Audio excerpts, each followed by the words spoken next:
Você já se perguntou por que a imagem de Deus na Bíblia parece tão contraditória? Por um lado, vemos o Deus amoroso, misericordioso, aquele que perdoa os pecados e traz esperança de salvação. Mas, por outro lado, temos o Deus furioso do Antigo Testamento, que comanda guerras, destruição em massa e punições severas. São duas figuras que, à primeira vista, parecem irreconciliáveis. Afinal, como pode um Deus de amor também ser um Deus de destruição? O ponto é que essa dualidade de Deus é uma das questões mais complexas e ignoradas da história religiosa. Por mais de 2000 anos, as pessoas foram ensinadas a acreditar que o Deus do Antigo Testamento, Yahweh, é o mesmo Deus de amor pregado por Jesus no Novo Testamento. No entanto, e se não for bem assim? E se a verdadeira natureza de Deus tiver sido distorcida ao longo dos séculos? E se o Deus adorado na antiga Israel não fosse uma entidade singular, mas sim duas forças completamente diferentes que foram fundidas em uma só ao longo do tempo? Quando olhamos de perto para Yahvé, o Deus do Antigo Testamento, vemos uma figura que instiga medo. Esse Deus extermina civilizações inteiras, envia pragas, comanda execuções e transforma cidades inteiras em cinzas. Não é o Pai gentil e amoroso que muitos ouvem nas pregações dominicais. Yahvé era temido, não adorado por amor, mas por puro terror. A mensagem era clara. Desobedecer a Yahvé significava enfrentar a aniquilação. No entanto, quando chegamos ao Novo Testamento, encontramos um Deus muito diferente. Jesus apresenta um Deus de amor, perdão e misericórdia, alguém que ensina a dar a outra face e a buscar a paz. Isso é completamente oposto ao Deus guerreiro do Antigo Testamento. Como pode um Deus ser, ao mesmo tempo, o autor de guerras brutais e também o emblema de perdão? A questão não passou despercebida pelos primeiros cristãos. Algumas seitas religiosas antigas, como os gnósticos, chegaram a acreditar que Yahvé não era o verdadeiro Deus. Eles acreditavam que Yahvé era uma figura menor e imperfeita, uma espécie de falso Deus, um usurpador que manteve a humanidade presa à ignorância e ao medo. Parece uma ideia radical, certo? Mas, para os gnósticos, fazia todo o sentido. Eles viam Yahvé como um ser defeituoso que havia criado o mundo material para aprisionar as almas humanas em formas físicas. Para eles, o verdadeiro Deus estava muito além de Yahvé, escondido e inalcançável. A missão da humanidade, de acordo com os gnósticos, era escapar desse mundo material e descobrir as verdades mais elevadas, libertando-se do controle de Yahvé.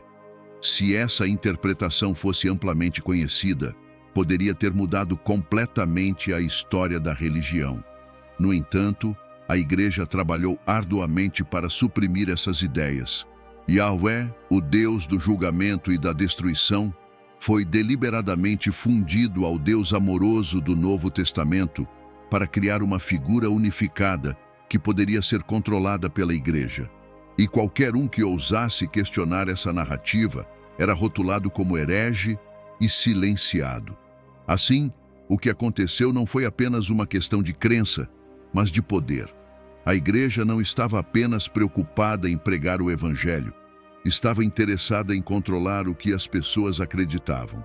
E para manter esse controle, uma versão simplificada da história foi imposta. Um dos momentos mais decisivos para a história do cristianismo aconteceu no ano de 325 d.C., durante o Concílio de Nicéia. O imperador romano Constantino enfrentava um império dividido e viu no cristianismo uma forma de unificar seu povo. Mas havia um problema. Existiam muitas versões do cristianismo.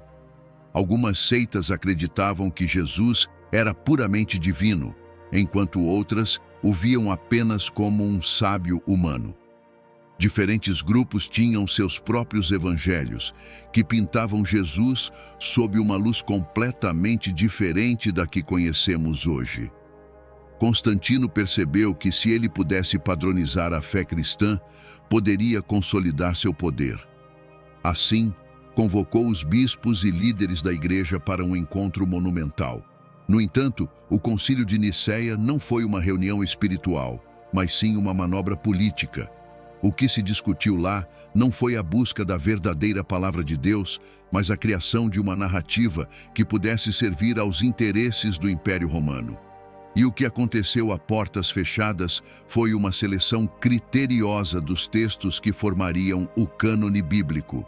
Sim, havia muitos outros evangelhos e escritos sobre Jesus circulando na época, como o Evangelho de Tomé, que retrata Jesus como um professor místico, incentivando as pessoas a buscar o conhecimento e a iluminação por conta própria. Mas esse evangelho, assim como muitos outros, foi deixado de fora porque não se adequava à versão de cristianismo que Constantino queria. Aqueles que questionaram essa nova ortodoxia foram rotulados de hereges. O Concílio de Nicéia consolidou doutrinas como a Trindade, Pai, Filho e Espírito Santo, e decretou que qualquer um que não aceitasse essa visão estava fora da fé verdadeira. A partir daí, o cristianismo se tornou uma ferramenta de controle, e qualquer desvio dessa doutrina oficial era suprimido. Os textos gnósticos, que apresentavam uma visão radicalmente diferente de Jesus e de Deus, foram caçados e destruídos. Grupos inteiros, como os cátaros, foram exterminados pela igreja em cruzadas sangrentas. A Inquisição tornou-se uma das armas mais brutais usadas pela igreja para manter o controle. Milhares de pessoas foram torturadas e executadas, simplesmente por acreditarem em algo diferente da doutrina oficial. A história nos mostra que a igreja estava menos preocupada em encontrar a verdade divina e mais focada em manter seu poder. Se a verdadeira natureza de Deus tivesse sido conhecida, a autoridade da igreja teria sido completamente minada. Afinal, se as pessoas pudessem encontrar Deus por si mesmas, para que precisariam de intermediários religiosos? Curiosamente, alguns desses textos perdidos começaram a ressurgir. Na década de 1940, uma coleção de manuscritos antigos, conhecida como a Biblioteca de Nag Hammadi, foi descoberta no Egito. Entre esses textos estavam o Evangelho de Tomé e o Evangelho de Filipe, que ofereciam uma perspectiva completamente diferente sobre Jesus, Deus e a natureza da existência. Esses textos gnósticos descrevem Yahweh não como o Deus Supremo, mas como uma entidade menor e falha, o demiurgo, que criou o mundo material para aprisionar as almas. A verdadeira missão de Jesus, segundo esses textos, não era morrer pelos pecados da humanidade, mas despertar as pessoas para essa realidade e guiá-las de volta ao Deus verdadeiro, que estava além do mundo físico. A descoberta desses textos levanta uma questão crucial. A Bíblia que conhecemos hoje é realmente a palavra infalível de Deus? Ou é uma versão cuidadosamente editada e moldada para servir a interesses políticos e manter o controle sobre as crenças das pessoas? Chegamos a uma lição profunda. E se a imagem que temos de Deus for limitada?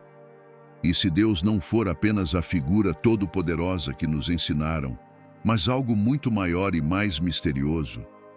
Talvez o verdadeiro Deus não seja uma entidade que julga de um trono distante, mas uma força que existe dentro de todos nós. Uma luz que nos guia, uma consciência que conecta tudo no universo. Essa ideia não é apenas um conceito moderno, mas algo profundamente enraizado nas antigas tradições espirituais. Desde os gnósticos até os sábios de culturas antigas, muitas pessoas acreditavam que cada ser humano carregava uma centelha divina, uma peça do verdadeiro Deus. Talvez a verdadeira jornada da vida seja despertar essa centelha e encontrar nosso próprio caminho para o divino, sem depender de instituições ou doutrinas rígidas. Em última análise, a verdade sobre Deus pode não ser encontrada em um único livro ou doutrina. Pode ser algo que todos nós devemos descobrir por nós mesmos, através da exploração, da reflexão e da conexão com o mundo ao nosso redor. Ao longo de sua vida, Jesus Cristo nos deixou lições eternas de amor, perdão e busca pela verdade. Em Mateus 22, 37 a 39, ele nos ensina: ame o Senhor, seu Deus, de todo o seu coração, de toda a sua alma e de todo o seu entendimento. Este é o primeiro e maior mandamento. E o segundo é semelhante a ele: ame o seu próximo como a si mesmo. O amor é o pilar fundamental da mensagem de Cristo, e é através dele que podemos encontrar a verdadeira conexão com o divino. Jesus também nos ensinou a importância de buscar a verdade e a liberdade espiritual. Em João 8:32, ele disse: conhecereis a verdade, e a verdade vos libertará. Essa verdade não se encontra apenas nas Escrituras ou nos sermões, mas também em nossas próprias experiências espirituais, em nossa relação com Deus e com o mundo ao nosso redor. E por fim, em João 13:34, Jesus nos deu um novo mandamento: amem-se uns aos outros. Como eu os amei, vocês devem amar-se uns aos outros. Esse amor não é apenas uma emoção, mas uma ação, um compromisso de cuidar, de servir e de perdoar. Agora, eu te convido a interagir conosco. Se você crê em Deus e em sua mensagem de amor e verdade, digite amém nos comentários. Vamos juntos espalhar essa mensagem de fé e esperança. Não se esqueça de curtir este vídeo, compartilhar com quem você ama e se inscrever no canal para continuar essa jornada de conhecimento e espiritualidade. Que Deus abençoe todos nós.